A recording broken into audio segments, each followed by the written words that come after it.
Assalamualaikum warahmatullahi wabarakatuh.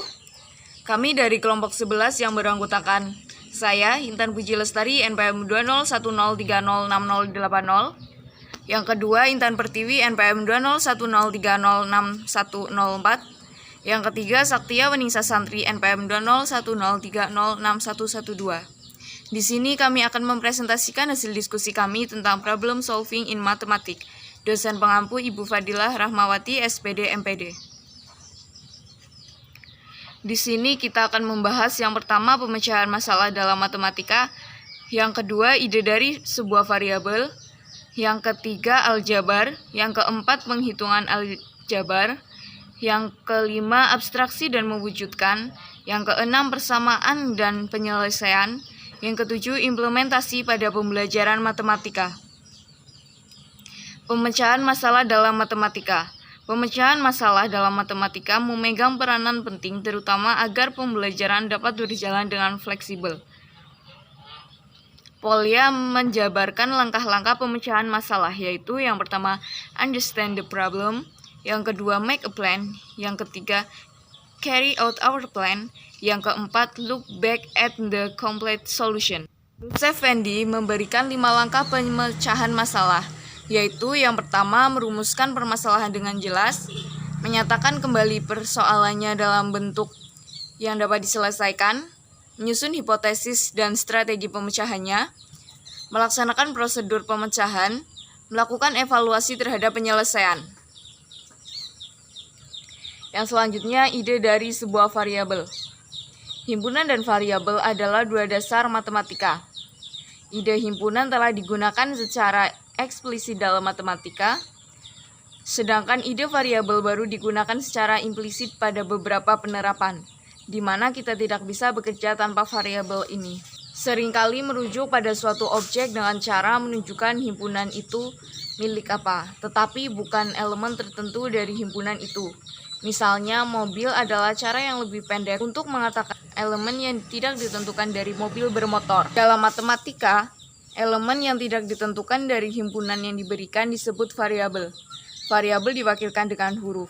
Jika A, B adalah sembarang bilangan, maka A ditambah B sama dengan B ditambah A. Jadi, ide dari variabel sudah digunakan secara implisit. Yang pertama, A harus memiliki nilai yang sama di kedua sisi persamaan. A dan B mungkin memiliki nilai yang berbeda satu sama lain atau sama. Huruf secara bebas digunakan sebagai simbol untuk semua jenis variabel. Menggunakan U sebagai simbol untuk operasi penyatuan 2 himpunan. Jika A, B adalah sembarang himpunan, maka A gabungan B sama dengan B gabungan A. Aljabar. Aljabar biasa diartikan dengan aljabar variabel numerik. Pertama, beberapa detail notasi. Untuk sebagian besar huruf yang mewakili variabel dan angka yang mewakili angka tertentu, dicampur secara bebas menggunakan tanda operasional dan hubungan yang sama untuk keduanya. Sebagai contoh, kami menulis 7 ditambah 7 ditambah 7 sama dengan 3 kali 7. Dan A ditambah A sama dengan A kali 3. Juga 7 dikali dalam kurung 4 ditambah A sama dengan 28 ditambah dalam kurung 7 kali A.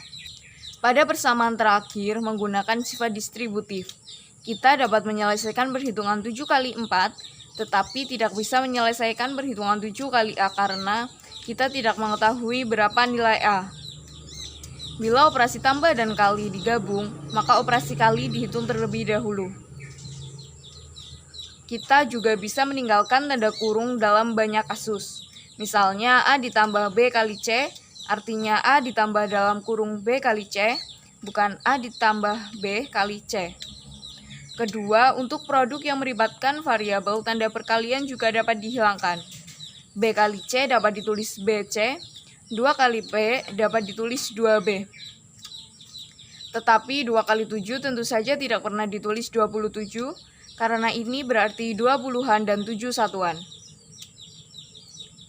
Ketelitian diperlukan jika 2 notasi digabung, misalnya 7 dikali dalam kurung 4 ditambah A, sama dengan 28 ditambah 7A, dan tidak 74 ditambah 7A.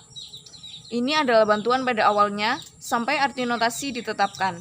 Untuk membaca menjadi BC sebagai B kali C, 7 dalam kurung 4 ditambah A sebagai 7 dikali dalam kurung 4 ditambah A ditambah BC berarti A ditambah dalam kurung B kali C. Notasi indeks. A kali A ditulis A kuadrat, A kali A kali A ditulis A pangkat 3, A kali A kali A kali A ditulis A pangkat 4, dan seterusnya. Metode untuk menyederhanakan hasil perkalian berbagai macam pangkat dengan bilangan dasar sama. A pangkat 2 dikali A pangkat 3 sama dengan A kali A kali A kali A kali A sama dengan A pangkat 5.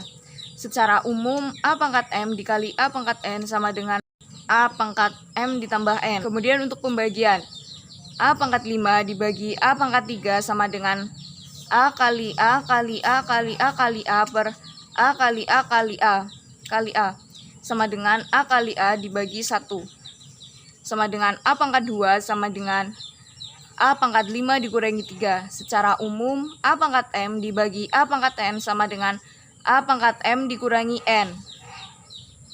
A pangkat M dikurangi N berarti hanya jika M lebih besar dari N. Karena jika tidak, indeksnya negatif atau 0. Misalkan M dan N sama dengan 3. A pangkat 3 dibagi A pangkat 3 sama dengan 1. Hal ini menunjukkan bahwa yang masuk akal untuk A pangkat 0 adalah 1.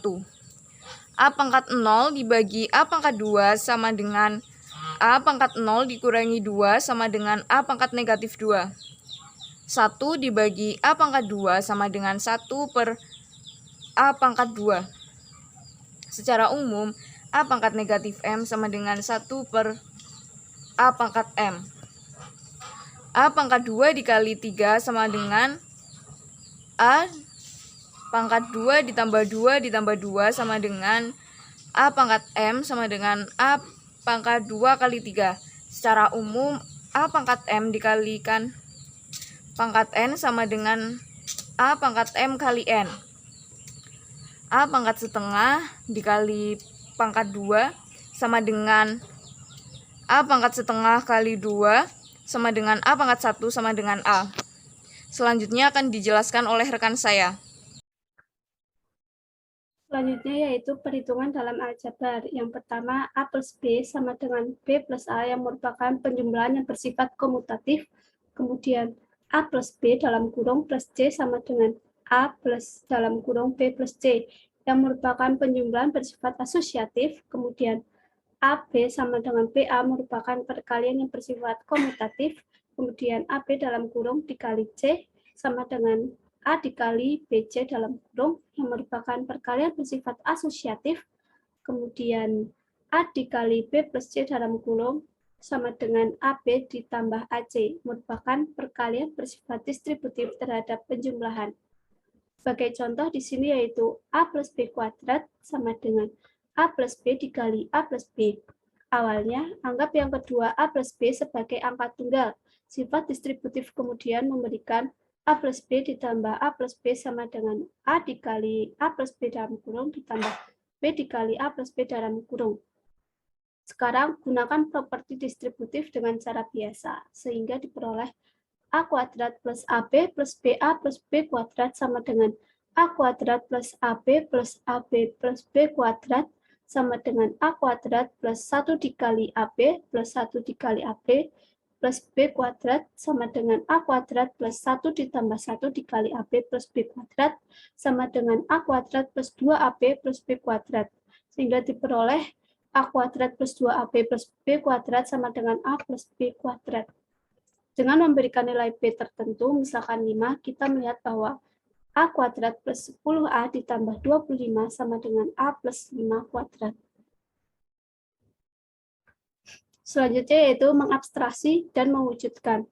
Bagian ini juga bisa disebut model matematika lanjutan. Setelah menggunakan berbagai model matematika, akan berguna untuk membuat eksplisit aktivitas tertentu yang telah implisit setiap kali kita menggunakannya. Sebagai awal untuk mengembangkan model aljabar tertentu yang banyak digunakan untuk memecahkan masalah. Berikut Langkah-langkah untuk memecahkan masalah dalam matematika. Sebagai contoh di sini yaitu seorang pria dikutip memiliki 120 pounds sebagai total biaya paket liburan untuk dirinya sendiri, istrinya, dan anaknya. Mengetahui bahwa seorang anak dikenakan setengah harga, berapa biaya per kepala. Untuk langkah pertama yaitu kita menuju model matematikanya. Di sini yaitu biaya dewasa plus biaya anak sama dengan 120 pounds. Setiap ongkos dinyatakan dalam satuan pounds sebagai suatu bilangan. Kita bentuk model matematikanya yaitu ongkos orang dewasa sama dengan X. Untuk ongkos anak sama dengan setengah X. X pound ditambah setengah X pound sama dengan 120 pounds. Sekarang pikirkan kita dalam dua sisi, yaitu suatu dan bilangan.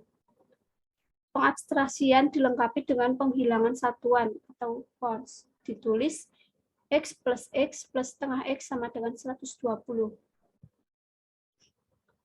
Persamaan dan penyelesaiannya. Menyelesaikan masalah berarti menemukan himpunan suatu nilai X yang persamaannya merupakan pernyataan yang benar. Himpunan kebenaran ini disebut penyelesaian persamaan. Beberapa persamaan semacam ini atau persamaan yang melibatkan variabel dapat dengan mudah diselesaikan dengan inspeksi. Sebagai contoh di sini yaitu 3 plus X sama dengan 5, maka X diperoleh sama dengan 2. Kemudian untuk X min 1 dikali X min 2 dikali X plus 3 sama dengan 0, maka X diperoleh 1,2, min 3. Untuk 2 plus X sama dengan X plus 3 tidak ada nilai X-nya. Kemudian untuk X kuadrat sama dengan 4, maka diperoleh X plus sama dengan plus 2, min 2.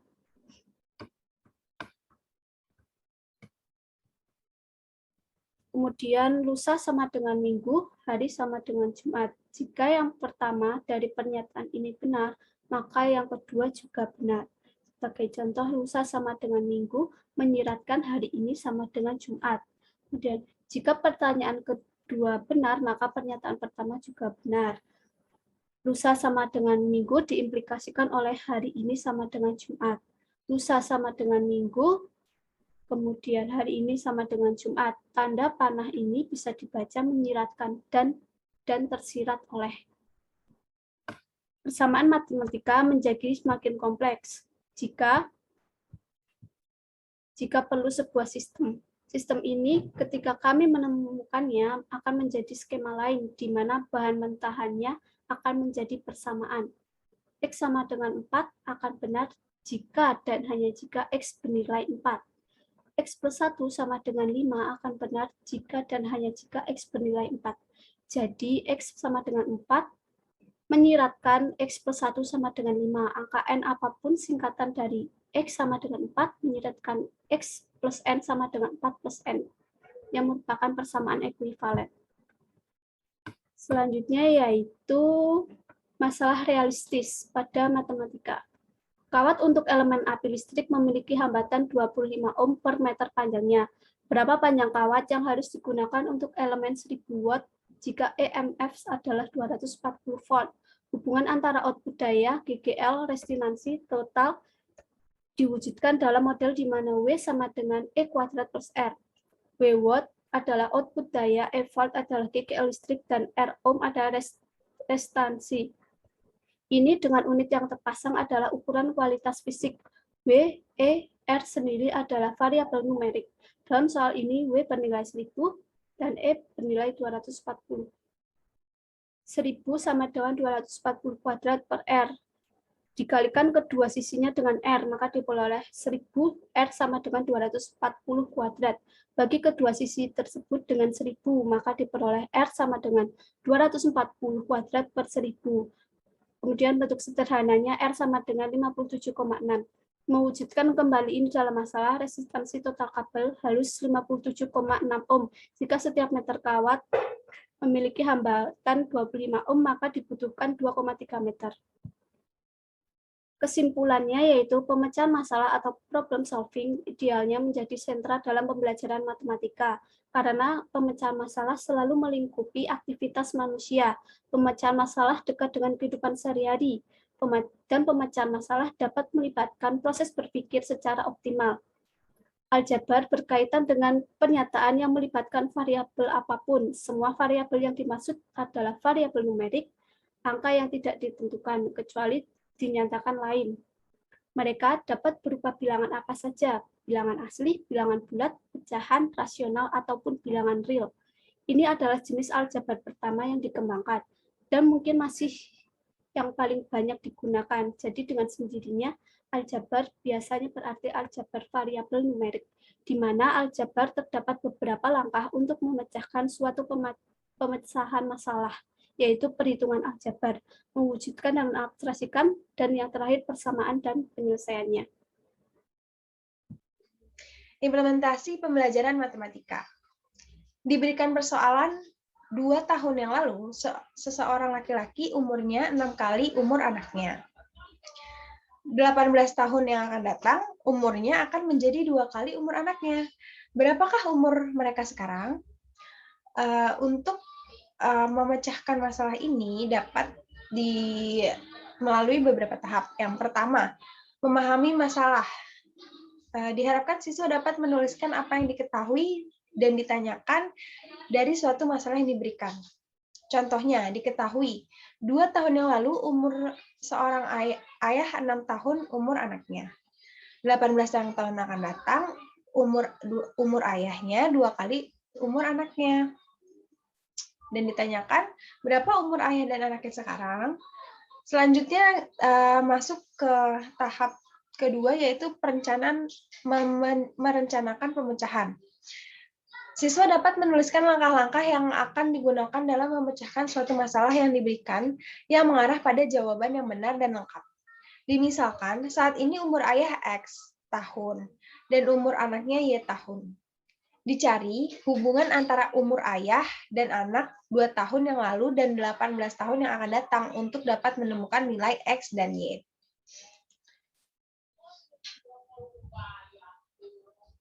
Langkah yang ketiga yaitu melaksanakan rencana pemecahan. Setelah siswa dapat merencanakan pemecahan, siswa diharapkan dapat melaksanakan rencana pemecahan masalah yang sudah dipilih dengan prosedur dan perhitungan yang benar sehingga menghasilkan jawaban yang benar. Contohnya, 2 tahun yang lalu umur ayah X dimisalkan dengan X min 2 tahun. Dan umur anak dimisalkan dengan Y min 2 tahun, sehingga dapat dihubungkan X2 sama dengan 6, Y min 2, X dikurangi 2.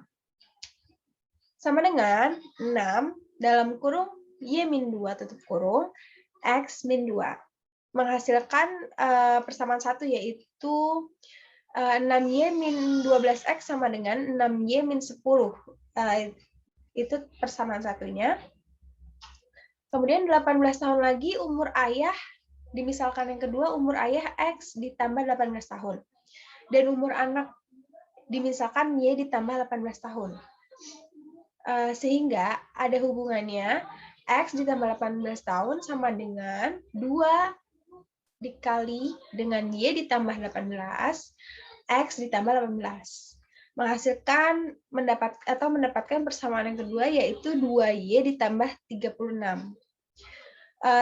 Setelah mendapatkan persamaan 1 dan persamaan 2, kita dapat melakukan substitusi.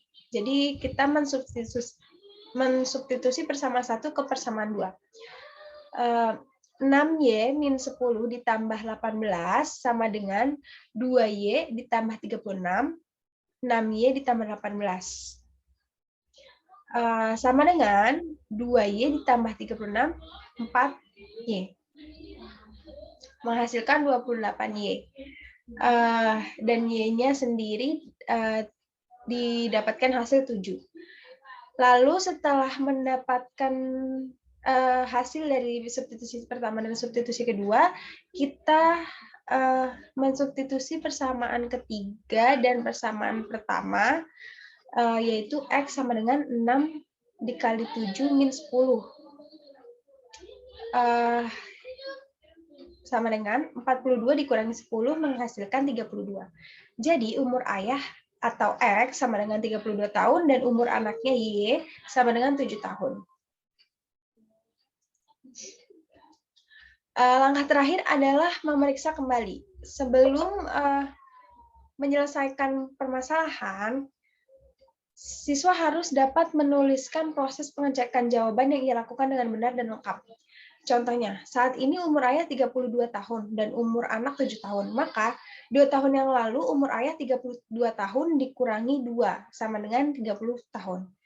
Umur anaknya 7 dikurangi 2 sama dengan 5 tahun. Sehingga umur ayah 2 tahun yang lalu 6 kali umur anaknya. 18 tahun lagi umur ayah dalam kurung 32 dikurangi 18 sama dengan 50 tahun. Umur anaknya 7 ditambah 18 sama dengan 25 tahun.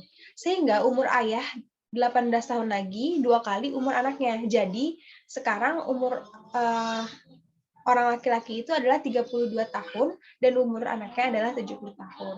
Berikut adalah referensi yang kami gunakan dalam menyusun makalah dan presentasi pada hari ini. Baik, tidak terasa kami telah mencapai akhir dari presentasi kami.